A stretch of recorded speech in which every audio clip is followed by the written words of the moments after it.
Pernah kebayang nggak sih bayar gaji karyawan atau bayar supplier pakai uang tunai itu kan gampang banget ya. Tinggal lihat berapa yang keluar dari rekening, selesai. Tapi gimana jadinya kalau Anda pengen ngasih reward ke tim andalan Anda pakai opsi saham perusahaan? Nah loh, tiba-tiba kita masuk ke area akuntansi yang lumayan bikin pusing. Jadi di panduan visual kali ini, kita bakal membedah tuntas SAK-EPER atau Standar Akuntansi Keuangan Entitas Privat, spesifiknya bab 26 yang ngebahas pembayaran berbasis saham. Tenang aja, kita bakal urai standar yang padat ini jadi konsep-konsep yang jauh lebih nyambung dan gampang diaplikasikan. Pertanyaan mendasar inilah yang bakal jadi inti dari bahasan kita. Coba bayangin, Anda dapat jasa konsultasi bisnis yang luar biasa bagus, tapi Anda nggak keluar uang sepeser pun. Sebagai gantinya, Anda ngasih mereka sekian persen kepemilikan di perusahaan Anda. Secara komersial, jelas ada transaksi di situ kan, ada nilai yang ditukar. Nah, laporan keuangan Anda tuh harus bisa menceritakan kejadian ini. Disinilah SAK-EP Bab 26 bertindak sebagai semacam buku tata bahasa buat nyusun cerita tersebut. Biar gampang ngikutinnya, kita udah bagi panduan ini ke dalam 6 tahap yang logis. Mulai dari konsep dasar dan pengakuan, syarat dan kondisi fasting, pengukuran instrumen ekuitas, transaksi diselesaikan dengan kas, modifikasi dan pembatalan, sampai yang terakhir, persyaratan pengungkapan. Oke, kita langsung masuk ke bagian 1, konsep dasar dan pengakuan. Kalau kita lihat di paragraf 26.1, standar ini sebenarnya mengelompokkan transaksi ke dalam 3 ruang lingkup. Pertama, transaksi yang murni dibayar pakai instrumen ekuitas, kayak saham. Kedua, transaksi yang dibayarnya tetap pakai uang kas, tapi jumlahnya ngikutin pergerakan harga saham perusahaan Anda. Dan yang ketiga, transaksi yang ngasih kebebasan buat milih, mau dibayar pakai kas atau saham. Jadi intinya, standar ini tuh nge-cover semua skenario di mana nilai perusahaan Anda dipakai sebagai mata uang. Nah, pembagian jadi 2 keranjang utama ini, ekuitas dan kas, itu super penting. Kenapa? Karena keranjang mana yang Anda pilih bakal nentuin nasib pencatatan akuntansi Anda ke depannya. Kalau Anda janjiin saham, berarti Anda berurusan sama ekuitas. Tapi kalau Anda janji ngasih duit cash yang nilainya dipatok ke pergerakan harga saham, biasa disebut share appreciation rights, berarti Anda sebenarnya lagi nyiptain sebuah liabilitas. Beda banget kan dampaknya? Aturan emasnya ada di paragraf 26.3 nih. Pas perusahaan dapat barang atau jasa, Anda sama sekali nggak boleh nutup mata cuma gara-gara sahamnya belum diterbitin. Anda tetap harus ngakuin transaksinya. Kalau barang itu menuhin kriteria aset, ya catat sebagai aset. Kalau nggak, catat sebagai beban. Pasangannya apa? Kalau dibayar pakai saham, ya ekuitasnya nambah. Kalau dibayar pakai kas, liabilitasnya yang nambah. Prinsip dasar double entry tetap jalan terus. Lanjut ke bagian 2, syarat dan kondisi vesting. Di dunia nyata kan jarang banget ya ada bos bagi-bagi saham gratis di hari pertama kerja. Makanya kita kenal istilah vesting atau proses buat mendapatkan hak tersebut. Merujuk ke paragraf 26.9, kondisi vesting ini bisa macam-macam. Bisa aja syaratnya si karyawan harus betah kerja di situ selama 3 tahun berturut-turut. Atau bisa juga pakai target kinerja, misalnya laba harus tembus angka tertentu. Selama syarat-syarat ini belum terpenuhi, instrumen ekuitas itu sebenarnya belum syah jadi milik mereka. Cara nyatetnya juga beda jauh, tergantung kapan hak itu turun. Kalau sahamnya dikasih dan langsung vest saat itu juga tanpa syarat macam-macam, paragraf 26.5 bilang Anda harus langsung ngakuin seluruh nilainya hari itu juga.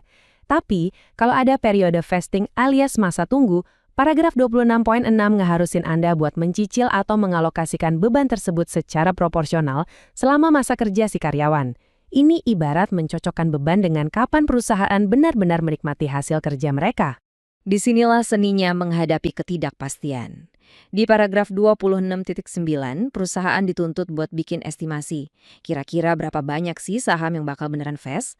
Kenapa harus diestimasi? Ya karena di tengah jalan bisa aja ada karyawan yang resign kan? Anda harus terus-menerus menyesuaikan angka estimasi ini kalau ternyata jumlah karyawan yang bertahan beda dari tebakan awal. Tapi ingat ya, standar ini ngebedain antara kondisi non-pasar dan kondisi pasar. Kalau kondisi pasar, kayak target harga saham, itu udah dihitung di awal banget pas nentuin harga opsi dan nggak boleh direvisi-revisi lagi. Masuk ke bagian 3, pengukuran instrumen ekuitas. Terus, yang dicatat itu angka berapa? SAK-EP bab 26 ini lumayan kaku soal ngasih harga. Di paragraf 26.10 dan 26.11, ada 3 langkah hierarki yang nggak boleh dilanggar. Anda nggak bisa asal comot metode. Mulai dulu dari langkah 1. Ada nggak harga pasar yang jelas terlihat buat instrumen itu? Kalau ada, pakai itu. Kalau nggak dapat, turun ke langkah 2, pakai data pasar yang spesifik ke entitas Anda, kayak transaksi saham yang baru-baru ini terjadi. Masih mentok juga? Barulah Anda diizinin pakai langkah 3, yaitu pakai metode penilaian kayak model penentuan harga opsi. Nah, kalau Anda benar-benar terpaksa nyampe di langkah 3, misalnya mau ngevaluasi opsi saham pakai model Black-Scholes, Anda butuh amunisi data yang kuat.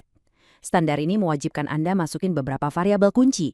Harga saham rata-rata tertimbang, harga eksekusinya berapa, ekspektasi volatilitas atau seberapa liar sahamnya naik turun, umur opsinya, tebakan pembagian dividennya, sampai suku bunga bebas risikonya.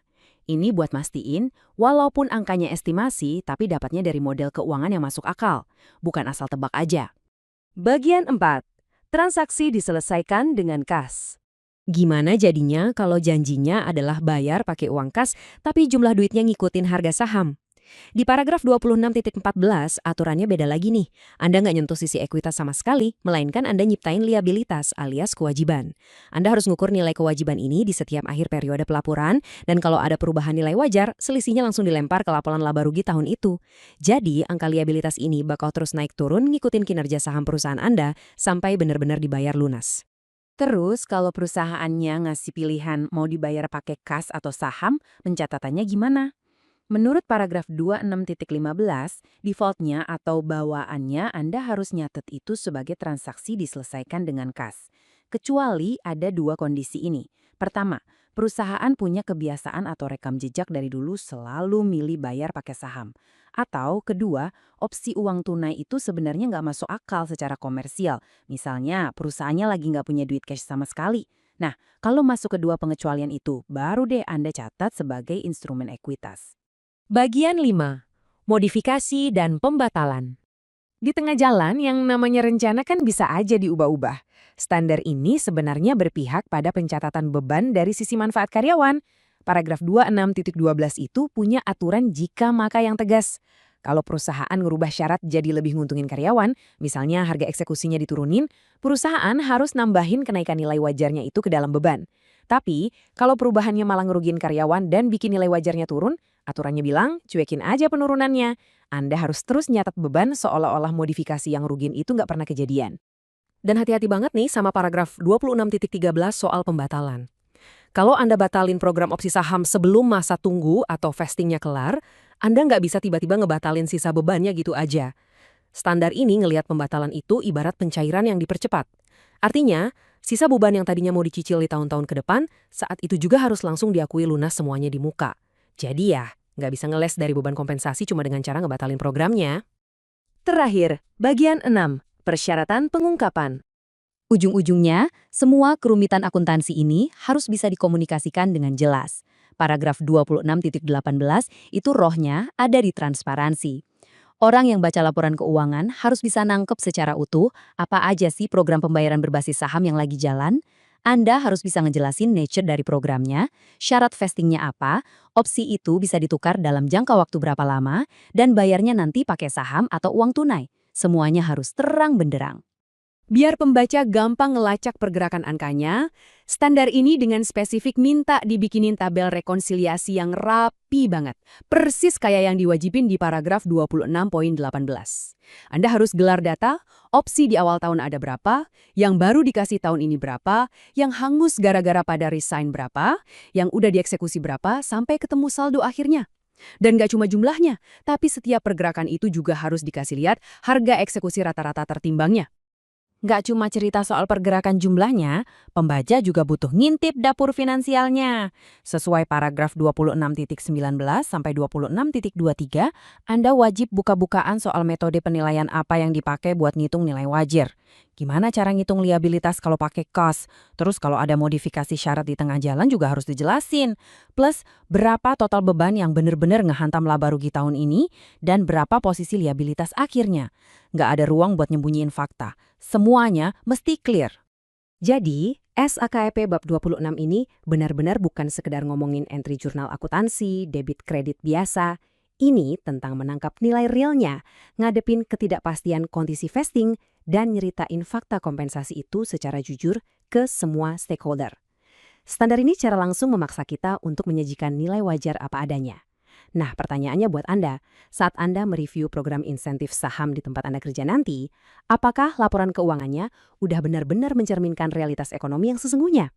Terima kasih sudah ngikutin pembedahan materi kita kali ini. Sampai ketemu di panduan visual menarik berikutnya.